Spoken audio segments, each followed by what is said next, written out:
Hello guys, welcome to the Systema Strikes How to Take Blows presentation. This subject is very extensive, so we'll make our best attempt to explain it in the shortest although most comprehensive way. As all our other presentations, we will break it in parts to make it easier for those viewers who are time poor to watch it in sections. The Systema defense mechanism, so this is how we take blows from our opponents. This is a layered system. The reason why it is layered is to make it more efficient, as to a fail-proof system. Systems that relies on only one way to take blows, like you see in most other combat systems and traditional martial arts, we relies on blocking as the one way to take blows. By that I mean, take blow here, take the blow here, take the blow here, take the blow here, like in boxing, take the blows here, take the blows there. Relies on blocking. When these blocks comes late, the opponent's strikes get into our body, causing potentially devastating effects.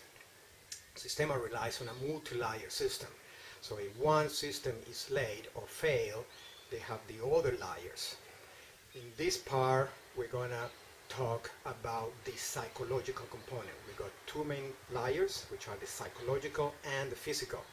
And the physical will be explained on the next part, and it breaks down in other thinner layers. So we got like two thick layers, and the component that is the physical breaks down into other layers.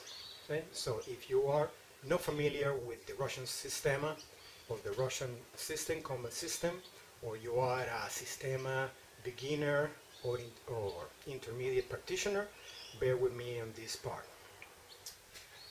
What do we mean about the psychological layer of our system defense mechanism? It relies on the tricking our opponent's mind. It's essentially a mind game. We're trying to trick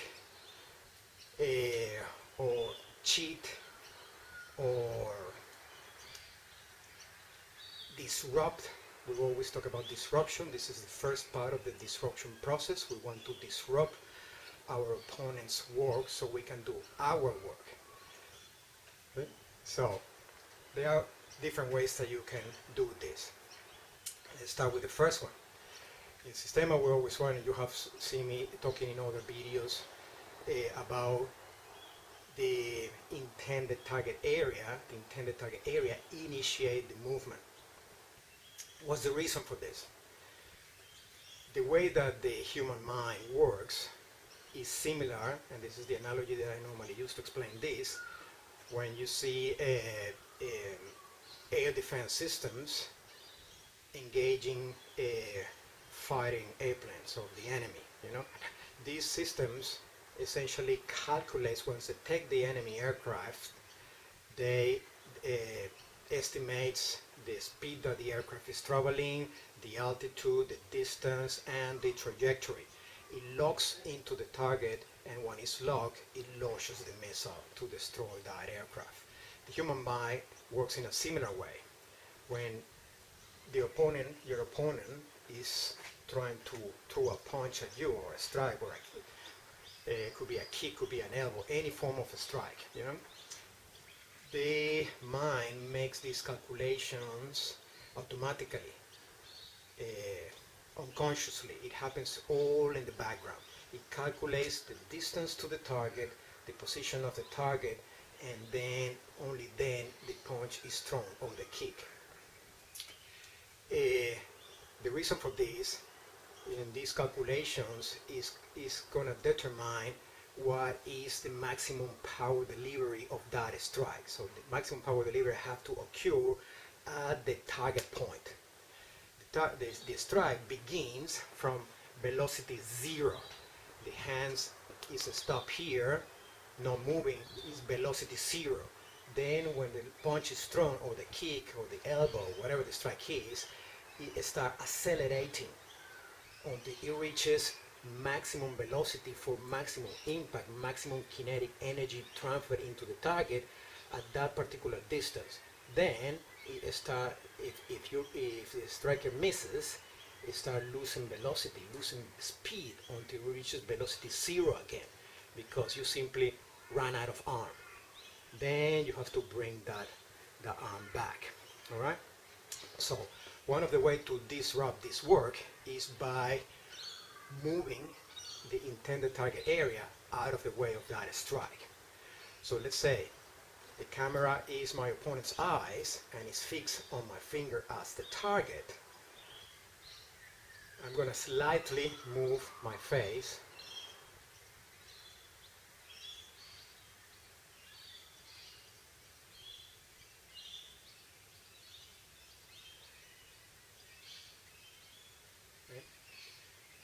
just a little bit. This could be an inch or 2 inches, 25 millimeters to 50 millimeters. That's all you need. And has to be very subtle movement, very subtle, right? Because if it's a big movement, it's noticeable, and that creates on the striker the recalculation process. So the target is no longer here. Now it moves here. So instead of striking there, I'm going to strike there. Right? So this is what you see, for example, in boxing, when boxers are moving. They are too fast, too big movement. So if you are dealing with a seasoned boxer, your opponent is a seasoned boxer, you say, okay, he's moving that way, moving that way, moving that way, I'm going to strike there. Boom. And then you see it reflected in higher success rates in terms of hitting the target, right? But if the movement is subtle, is small, it messes with your opponent's target acquisition process. So it's delivering the strike. Oh, the target is not there anymore. It's somewhere else. But where is it? Is it here? Is it here? Is it here? Is it there? Is it there? And that guarantee you that if that strikes actually gets into, makes contact with the target, in this case your face, instead of taking that blows in the middle of your face, say the nose, which is not good, it may hit here on the cheek, here on the jaw, the other cheek, or ideally the forehead, which is a strong part of your head. Okay? This is the reason why we stand this way, ducking the head down. By doing that, you are reducing the exposure of your face, which is a very fragile part of the head, has very, very thin, vulnerable bones. You are reducing the exposure of your throat because you don't want that punch to land in your trachea, and you are increasing the exposure of your forehead. Right? So we're going to make those subtle movements.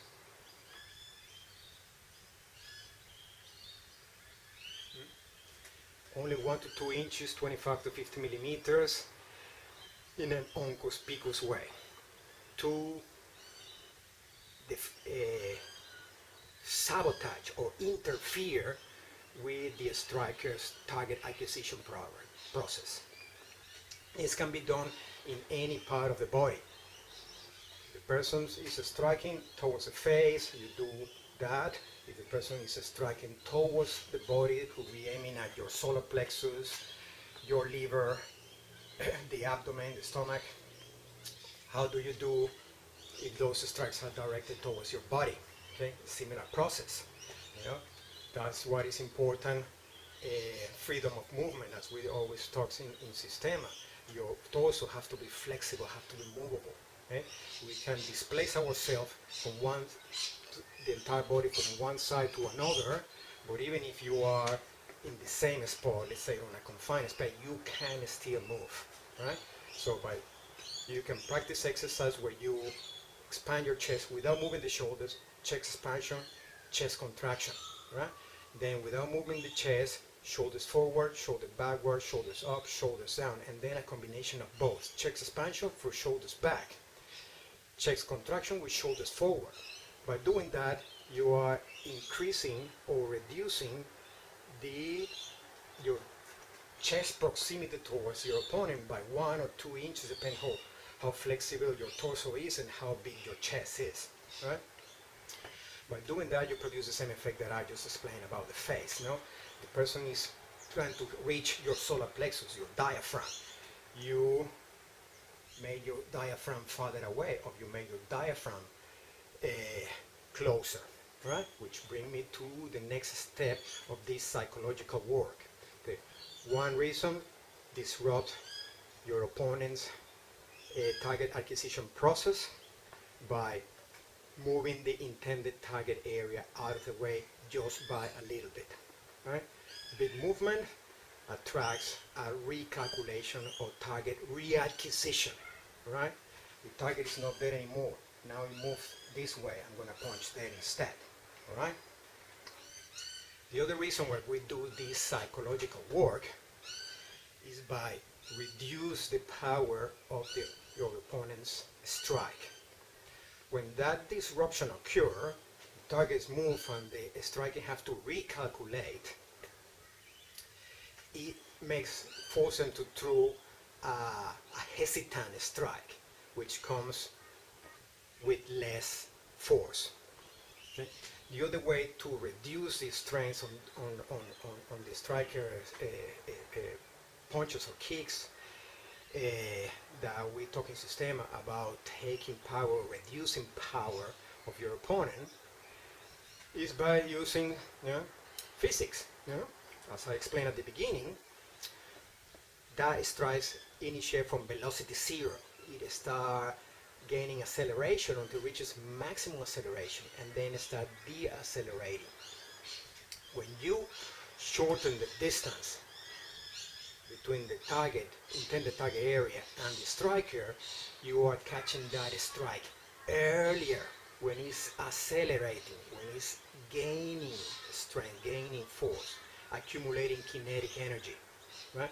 So when that strike reaches the intended target area, reaches it with less power. The same occurs when you make this distance farther away.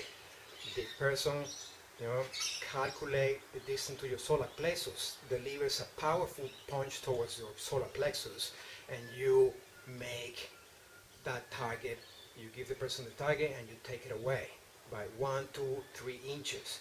So the punch starts deaccelerating because you modify the distance. So it's not here anymore, it's farther away. So deaccelerating until it reaches velocity 0. So if you are fortunate, the person is going to run out of arm or run out of leg before hitting the target. So the strikes will come with little to no force. Right? This is what is so important to practice this drill, do this exercise of body mobility with your training partner, having your training partner delivering strikes at you, and you slightly moving the intended target out of the way, and slightly shortening the distance and making the distance longer in a very inconspicuous and natural way. So you can deceive your opponent's way of thinking, interfere with the target reacquisition process. Okay. This psychological component in how to take blows is based on science. This is physics. It's not witchery, it's not black magic, and is unique to Systema. You will not find this layer of psychological defense mechanism in any other combat system out there or traditional martial art. This is one of the many things that gives Systema an edge over anyone else. And you see this reflected on the commenting when you see videos made by our senior instructors and our, for example, our chief instructor Vladimir Vasiliev from headquarters in Canada, demonstrating this work, and you read the comments and you see a lot of people that don't understand what they're watching. So the comments come from ignorance. complain of, what's that? What's that? That's weird. That's silly. And negative comment because they don't understand the work, and this is beyond their comprehension. Most people out there are used to see traditional martial arts and traditional and another combat system which are based on force. The problem with force is that there is always someone out there that is stronger than you. So if you rely only on, making blocks, take those blocks there, making blocks, taking blocks there, you are starting from an assumption that your arm is stronger than your opponent's strike, and that is a bad assumption to make. If the other person is stronger than you, that is when you end up with your arm broken. Right? Traditional martial arts instruction, then they will say that the answer for this is conditioning. You have to work in conditioning your arms for impact. This takes a lot of time. You're going to be training, hitting hard surfaces, for hours a day, for weeks on, months on, just to make your arms and your legs stronger for impact, for the possibility that you're gonna get into a fight that will very well never occur. And we're living in the last part of the first quarter of the 21st century. Most people are busy with work and family and have very little time available for conditioning. So you're training or you're conditioning. It's very hard to do both. And Systema understands this. Systema is being developed in a way that requires, yes, you need to be fit, yes, you need to be strong, but you need to have arms of steel and a body of an iron shirt, so you can take on the strike of any challenger out there, no matter how big it is, how strong it is, because you are mighty strong. It's more important to defeat your opponent with your mind first, and then with the body, rather than relying on pure strength, right? Trying to catch a kick with your arm, trying to catch a kick with your arm. The legs are between 2 and 2.5 bigger than the arms. So just have a look and compare your own arm with your own leg and notice the difference. So if you're fighting someone that is your same size, it's absolutely useless to attempt to block a kick with your arm when you can do it in a very well thought scientific manner, like is the way of Systema, using physics, using leverages, and maximizing the mechanics of the human body, the biomechanics. Right? Starting with the first layer, and it's the most important, is the psychological part, which is deception, deceiving your opponent when he's throwing strikes of any kind at you by modifying the positioning of the target, shortening the distance, making the distance longer, changing the angles of the intended target area so those strikes bounce away, and slightly moving them out of the way. Okay, I hope this clarified the psychological component of our defense mechanisms, and I will see you all in the next part where we're going to explain and demonstrate with one of my training partners the physical component of how to take blows in Systema. Thank you for watching, and see you soon again. Bye-bye.